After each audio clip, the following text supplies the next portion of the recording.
how you write a proposal as a middleman. So first and foremost, you must believe in who you are and what you do. Okay, that's number one. Number two, for all proposals, middleman included, evaluation criteria, cover page, 1449, pricing, Q&A, amendments, reps insert, and how to submit. So let's get into this. We're in SAM. Advanced search is where we're going. So what we're gonna do, this is really important, okay? Because you gotta learn you have to know how to find the opportunity, okay?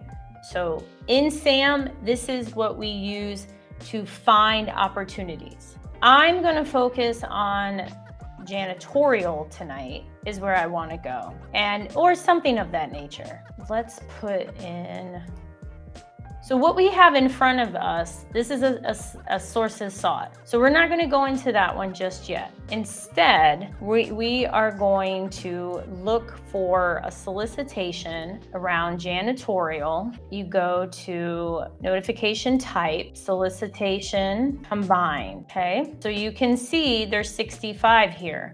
Now, some of the deadlines may have passed, but you get the idea. Let's just take a look. The first one, right? So this is with Forest Services, as you can see. Total small business. So basically everyone here, you are a total small business. You don't have to worry about your set aside. The first thing that we want to find out, what are the evaluation criteria? That's what we're looking for. And for the purposes of this proposal, I am going to make up numbers. Yes, there is a link that you can go to estimate the square footage of cleaning for janitorial services.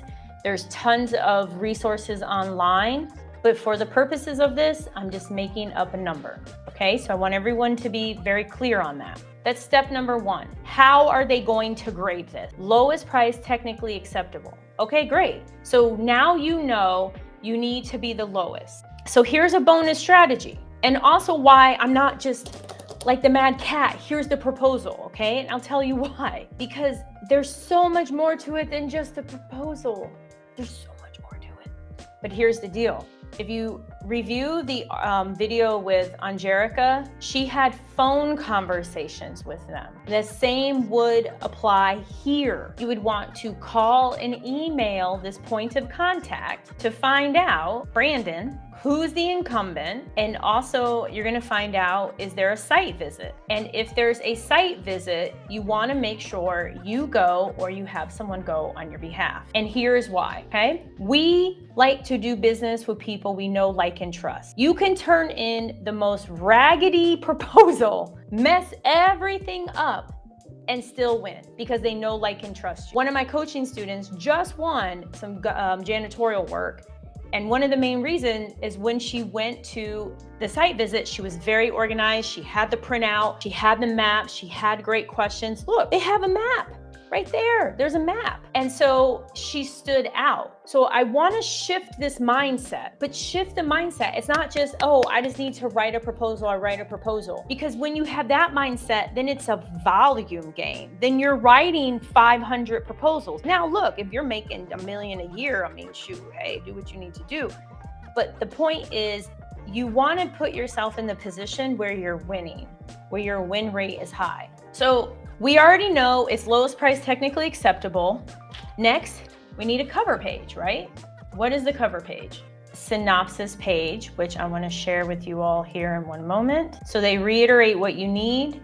They also are saying at the time of the due date, you should be in SAM. They list who you need to email. Okay, terrific. So what we're doing right now is looking for a 1449 form or equivalent.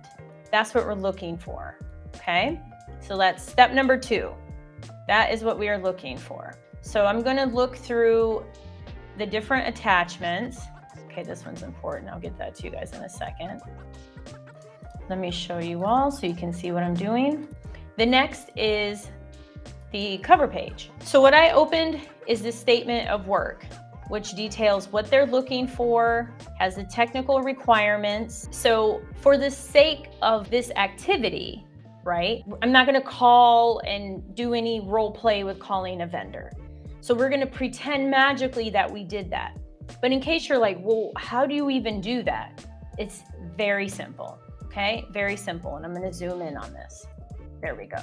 You simply identify cleaning companies in this area, because they're telling you where they want the work performed. Smoky Bear Circle, you reach out to them, and all you do is cut and paste what the work entails and ask them if they can do it. You're gonna just cut and paste the area that says contractor requirements and let them know 5 days a week, 1430 to 2100, it's military time. If you're familiar with military time, just Google it and let them know, hey, you know, I'm in the middle of bidding on a government contract and I would love to partner with someone like you. I heard about you, New Mexico Clean. You know, I would love to be able to send you this information if you could give me a price quote of what this would entail. These services would be performed 5 days a week, 1630 to 2100. And I'll provide a list of everything that's needed. That's all you gotta do. And call at least 3, even if they say, hey, 20 people have called. If you go back to that Angelica video, she said, you know, 6 companies called this one vendor, and guess what she didn't do? She didn't give up. And she said in the interview, I was really surprised, Kizzy, more didn't bid. So it's happening. It's gonna happen fast, okay? That's the step. So we're going to pretend like we already have pricing, okay? So what you would do is you would get pricing, but here's the fun part. By calling and emailing the point of contact and asking them the following, to copy this down, y'all. Is there an incumbent? If so, what is the contract number? Because that way, and you can also ask, what's the contract value? So then that way, if they say, yeah, we had a company do it in the past, because this is for 5 years, and the contract was $500,000. Now you have an idea of what this is going to cost, regardless of the quote that the company gave you. Because here's another bonus strategy when it comes to pricing. You are the business owner, you set the price. So you call 3 companies, hypothetically, let's say there's a company called New Mexico Clean, and they say, oh, it's going to cost $4,000 a month to do this. Again, making up numbers, okay? And you're like, oh, okay. Well, actually, you run your numbers, you look at what was paid for in the past. You're like, no, I'm gonna give them $3,000 and I'm gonna charge the government $5,500 a month. And you don't have to tell them out the gate, I'm only gonna give you $3,000 after the contract win. Because when you have that money in your hand, that's negotiating power. You have more to gain because you have the contract, okay? So we're gonna get to pricing because that's on our list. But first, evaluation criteria we went through, and then cover page, which we're looking for. Because this is forest, they may or may not have something, but we already know it's lowest cost technically acceptable. You don't have to worry about, oh, my past performance, my set-asides. You don't need to worry about any of that. And so far, any of you watching this can bid on this. If you have a cage code, you can bid. Here's what's also beautiful. Let me make sure you guys can see it. Do you guys notice this? The government will provide the following. Look at all that stuff the government's providing. The government will provide the following materials, supplies, and property as set forth below. You are responsible for loss, damage. In other words, make sure your people aren't stealing or breaking stuff. And the materials are stored on site in the janitorial closet at the Reserve Ranger District. This isn't pie in the sky. This isn't like, oh God, I have to have resumes and a cybersecurity certificate. So base plus 4, this is a multiple year contract. You have the hours, okay? How many pages? 6, very short. So for those of you who are like, because this is Middleman, how to write a proposal as a middleman. So these are the rules that you would have for whoever's doing the work for you. Whether it's a cleaning company, my coaching students, they just hired some college students, whoever it is, you need to let them know, don't open the drawers, don't bring no kids up in here, don't have animals, don't smoke. You see all of that? It's very simple. I mean, I'm like, this is amazing. Didn't plan this. I didn't want to plan this because it's not like that. You know, I want to give you all another bonus strategy. When you see things like that, it means somebody did that in the past. That's why they had to write it down. That means somebody was smoking in the building. And here, I want to also give you another Kizzy strategy. Take notice of this, because this is, I believe, in New Mexico, right? Right here. I don't know what the labor laws are, but maybe you have a 16-year-old, 17-year-old. I got my first job at 15. When we talk about middleman, It's not just simply, okay, let me call up some janitorial. Yeah, that's part of it, but it doesn't have to be them because they're going to put a markup on there, or they may bid on this on their own, okay? So let's keep going. I don't see anything here. And again, don't let nobody in. I mean, like somebody just wrote, okay? So again, when you win something like this and I'm asked, well, what do I do? How do I onboard? They're a 1099. They fill out a W-9, an independent contract service agreement, and you make sure they know the rules. And you could easily cut and paste these into a document, or you could even cut and paste them into ChatGPT and say, turn these into a policy. Now, done. You see how easy this is? So we already took a look at the combined synopsis. We looked at the statement of work. There's a map. So this is the map. Again, this is something you could give the vendor that you're looking to middleman to. Okay, perfect. This is the pricing. When it comes to doing this, evaluation criteria, lowest cost technically acceptable, a cover page. So what you'll need to do is to create a cover sheet. You can go into Canva and create a cover sheet. You can get a Word document and create a cover sheet. So you can see this is just a basic cover sheet. We are feeling very festive. So this cover sheet, it has the agency. This is Forrest, so you could put their logo, you put the solicitation number, you put the name, you put your company, you put the date, you put your logo. This one was a middleman, so you see the name of the tree service. You could put the name of the company that you're middlemaning to if you want. You don't have to. If you don't have a logo, that's perfectly fine. You can create one for free or not even put one. And then you put your contact information on the bottom. That's all you have to do. You can put it in Canva. You could just create a basic one in Word. It's simple. So then what's of the next thing here is the pricing. You have monthly janitorial service. You have quarterly, biannual, and annual. Now, I want to double check something. And that is, I thought it said every day, maybe I misread it, 5 days a week, Monday, Tuesday, Wednesday, Thursday, Friday. And then this one says monthly. Okay, so in that situation, basically you would take your week, so you would have what you're charging per week and then multiply that so that it covers every month. That's what you would do. You know, you're more than welcome to take in consideration holidays, things of that nature. And the next thing is in here, I have Adobe Pro, and you don't have to use Adobe Pro, but you would put your total. So let's say every month you're charging $6,000. And then you have quarterly, you would type in that amount. I'm making up numbers. There are different websites that you can go to check out and get estimates for janitorial. There's all those kinds of things that you can do. But for the sake of this video, I am simply making up numbers, okay? So please be aware of that. Is you would fill in all of the pricing and you do the totals. Create the totals, calculate the totals. Remember, this is for 5 years. Then you enter in your name, your UEI, and then you sign it. And then it says, we just want this form. Also, a bonus strategy is questions and answer, getting them to know, like, and trust you. I would email this point of contact and ask them, hey, at the Reserve Ranger District, did you have a company doing this before? If so, what was the contract number? How much was the award? Are you able to share your budget? Get to know and like them, because then you're gonna stand out and they're gonna be like, man, that person was really cool. Like, they asked some really good questions. And then that way you have a range of the pricing, you know?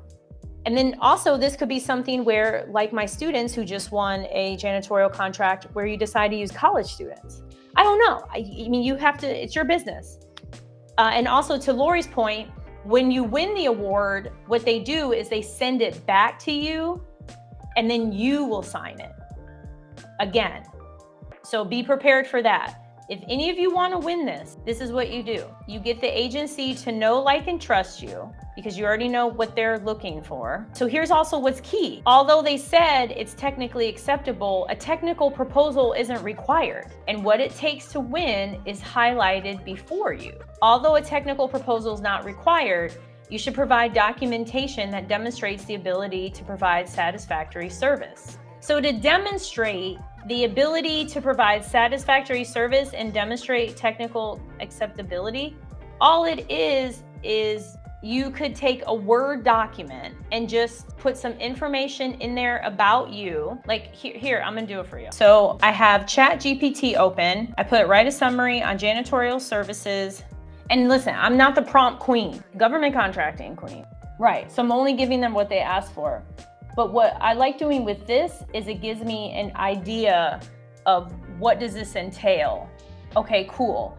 I could put at company X, janitorial services play a pivotal role in maintaining the cleanliness, hygiene, overall aesthetic appeal of facilities like yours. We provide premier services, and then I may list, here's a list of clients that we've worked with, and those clients could come from the previous company. You don't need tons of past performance. It could say, we've had clients such as this. Our team, they received training. So it's basically like you taking what's here before you and you plugging and playing. And you can play with the prompts. We could say, again, not the prompt queen, but I just want you to say, just to see on the fly how easy this is. Like, look at that. There you go. That shows them enough right there. Because remember what they asked for. The government asked for provide documentation that demonstrates the ability to provide satisfactory service and demonstrates technically acceptability. That one right there definitely does it. Here, I'll zoom in a bit. And replace company with your company name. And you can actually put your company name in here and it'll put it in there. We have the evaluation criteria, the cover page or 1449. So the cover page is something you create on Canva, very simple, easy peasy. I showed you an example. Pricing, they provided the sheet for you. You include your profit in the pricing. Q&A, you want to contact, this is awesome, glad you got it too. You want to call and ask them if they can inform you of who won this before. You'd ask them those questions. Then what you would do is literally just create, I'm going to show you, so simple. All you would do, like, you put your logo in the center. So I'm just in a Microsoft Word document. Then what I'm doing is I'm going back to ChatGPT. And if you wanted to, you could put, a list of our clients include, if you wanted to, because they didn't ask you for that. They didn't ask you for past performance or client. And then you could play around with this, of course, replace our company, but that's it. That's it. That's all you have to do. Then once this is fine, what you want to do is convert it to a PDF, and it's saved as a PDF, and we'll cover here in just 1 second what goes into the submission. So evaluation criteria, going back through what you need to bid. Lowest cost, technically acceptable. Cover page or 1449, showed you example of that. Pricing, the government provided it for you. All you have to do is type in your pricing and you save it as a PDF. If you don't have Adobe Pro or anything like that, you can easily find software online for free. Questions and answers is the next one. So you want to reach out to the contracting officer, the point of contact, and ask, are there any incumbents? Who is the incumbent? What was the contract value? That helps you with pricing. Next is any kind of amendment. There are clauses here, and it didn't state that you needed to fill any of these out. But here's what's great. Never assume with the government. Never assume. So feel free to contact Brandon and just ask Brandon Jones, hey, do you want a copy of my reps and certs? And in case you're like, what in the hell does that mean? It's in your profile under your workspace. That's where your reps and certs are located, okay? But you may not need to fill out any of them. When it comes to a proposal, you only give them what they ask for. That's it. What do we need the clauses for? So these clauses, this is a really good question. The clauses will ask you, and let's dig into them, okay? Because you are the prime contractor. So I want to clarify, I use the term middleman because it's very popular, but I want you all to understand, you are the contractor. So when you go to McDonald's, somebody's providing those cups and the plates and the fries and the burgers and the sauces, but it's McDonald's. You're not dealing with Sauce King in Louisiana. So the same applies for you. So you bear all of the requirements of this contract. When you say on how to start, you need a cage code and you need to believe in what you do. You have to believe. And then you simply find an opportunity and you bid on it. That's basically how it works. Win something and you're on here. I'll interview you. Okay, bye y'all. I'm out. Anyways, let me stop. Everything is possible.